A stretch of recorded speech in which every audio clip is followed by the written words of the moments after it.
그때의 사람들이 마귀 들려 말 못하는 사람 하나를 예수님께 데려왔다.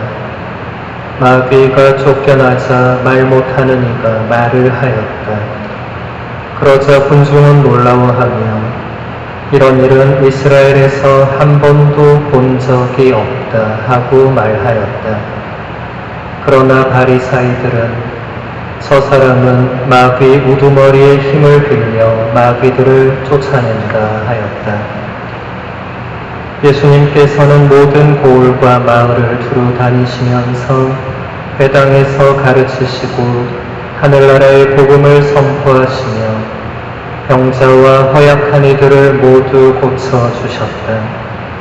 그분은 군중을 보시고 가엾은 마음이 드셨다. 그들이 목자 없는 양들처럼 시달리며 귀가 꺾여 있었기 때문이다. 그래서 제자들에게 말씀하셨다. 수확할 것은 많은데 일꾼은 적다. 그러니 수확할 밭의 주인님께 일꾼들을 보내주십사고 청하여라. 주님의 말씀입니다.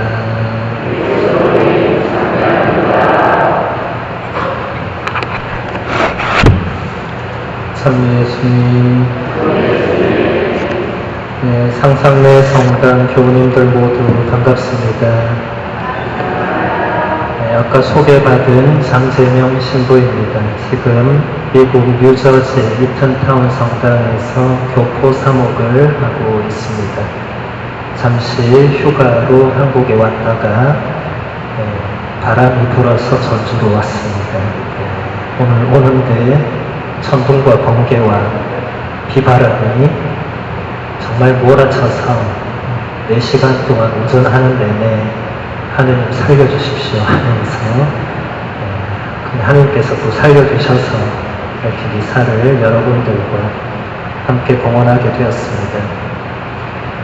작년에도 제가 왔었는데 그때는 서로 마스크를 쓰고 있었기 때문에 누가 누군지 알 길이 없었죠. 저는 오늘도 써야 되는 줄 알고 쓰려고 했는데 안드레아 신부님이 이제 안 써도 된다 그래서 안 쓰고 보니까 여러분들이 새로워 보이네요. 아주 작년과 거의 그대로실 건데 제가 작년에 여기 와서 주례 강론을 했는데 제가 강론을 준비를 안 해왔었어요. 그냥 아무거나 얘기하면 되겠지 이래놓고는 로마 유학 이야기만 막 하다가 시간이 다 돼서 끝났던 기억을 제가 가지고 있었습니다. 그래서 이번에는 충실히 강론을 준비해서 원고를 다 적어서 들고 왔어요. 그래서 같이 나눠볼까 합니다. 오늘 우리는 서방의 아버지 혹은 서방 수도 생활의 아버지라고 불리우는 성 베네딕토 아빠스를 기억하면서 미사를 봉헌하고 있습니다. 성인이 세우신 베네딕토 수도회와 성인이 저술한 베네딕토 규칙서는 그리스도교 전체 역사와 유럽 전체의 삶에 굉장한 영향을 미쳤습니다. 베네딕토 성인은 젊은 시절에 로마에서 짧은 기간 공부를 하셨고 로마의 사람들의 도덕적인 타락의 모습을 보면서 삶의 깊은 회의를 느끼고 그 후로는 깊은 산속에 있는 동굴로 들어가서 3년 동안 은수자 생활을 하게 됩니다. 그런데 베네딕토 성인의 명성을 듣고 사람들이 모이면서 제자들이 생겨나고 그래서 성인은 자신의 이름으로 수도회를 세우게 됩니다. 그리고 수도회의 근본 바탕이 되는 규칙서를 저술하게 됩니다. 오늘날 우리가 잘 알고 있는 베네딕토 수도회의 모토 모토는 라틴어로 오라 엣 라보라, 우리말로 하면 기도하고 일하라입니다. 사실 이 모토는 베네딕토 규칙서에는 기록되어 있지 않습니다. 하지만 이 모토는 베네딕토 수도회 정신의 핵심을 잘 표현해 주고 있습니다. 여기서 일하라는 것은 베네딕토 성인에게 육체의 노동뿐만 아니라 영적 독서와 하느님 말씀에 대한 연구와 공동 기도, 명상과 묵상 등을 통해서 하느님과 그분의 말씀을 철저하게 깨닫는 것까지 포함한 의미입니다. 그러니까 기도하고 일하는 것은 결국 수도자들뿐만 아니라 우리 신앙인들 모두의 삶의 모토가 되어야 하는 것입니다. 우리가 죽을 때까지 날마다 해야 할 가장 중요한 일은 바로 기도하고 하느님의 일을 행하는 것이기 때문입니다. 그리고 기도와 일은 분리될 수 없는 것입니다. 기도는 날마다 숨 쉬는 순간마다 우리가 해야 하는 것이고, 일 또한 기도가 되도록 하는 것이 우리 신앙인들에게 주어진 중요한 과제입니다. 이 세상 사람들은 돈을 벌기 위해서, 먹고 살기 위해서, 혹은 자신을 위해서 일을 하지만 우리는 하느님을 위해서 일해야 하는 사람들입니다. 그리고 우리가 하는 모든 일을 하느님께 봉헌해야 하는 사람들입니다. 그것이 설거지든 빨래든 청소든 요리든 운전이든 전문적인 직업적 일이든 그 무엇이든지 간에 우리는 내가 하는 모든 일들이 하느님을 위한 일이 되도록 해야 합니다.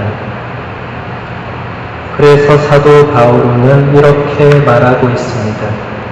여러분은 먹든지 마시든지 그리고 무슨 일을 하든지 모든 것을 하느님의 영광을 위하여 하십시오. 베네딕토 성인이 모토에서 일하라고 한 것은 바로 이런 의미로 일하라는 것입니다. 우리가 모든 일을 하느님을 위해서, 하느님의 영광을 위해서 행할 때 그 일은 하느님께 바치는 봉헌물이 되고 기도가 될 것입니다. 오늘 복음의 예수님 말씀도 이런 측면에서 이해할 수 있습니다.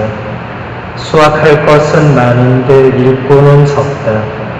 그러니 수확할 밭의 주인님께 일꾼들을 보내주십사고 청하여라. 지금 이 세상에 그리스도교 신자들이 10억이 넘는다고 통계적으로 나와 있습니다.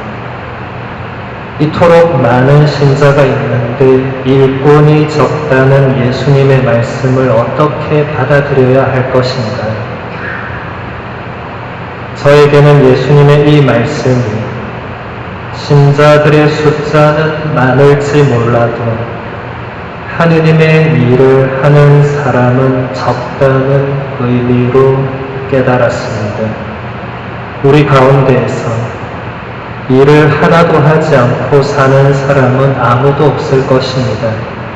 아침에 눈을 떠서 잠자리에 들기 전까지 우리는 하루 종일 무언가를 합니다. 우리가 그 수많은 일들을 하느님을 위해서 하느냐, 그렇지 않느냐가 우리가 하느님의 일꾼이냐 아니냐를 결정할 것입니다. 또 앞서 말씀드린 것처럼 우리가 모든 일을 하느님의 영광을 위하여 또 하느님을 위해서 할 때 그 일은 기도가 될 수 있습니다. 3세기 교부 오리게네스는 이런 말을 했습니다. 기도를 일과 결합시키고 일을 기도와 결합시키는 사람은 끊임없이 기도하는 것입니다. 이렇게 해야만 끊임없이 기도하라는 원칙을 실현할 수 있다고 생각합니다. 기도를 일과 결합시키고 일을 기도와 결합시키는 사람들이 바로 하느님께서 수확하시고자 하는 밭의 참된 일꾼들일 것입니다. 우리도 그런 일꾼들이 될 수 있도록 노력하면서 오늘 이 미사 중에 하느님의 은총과 도우심을 다 함께 청하도록 합시다.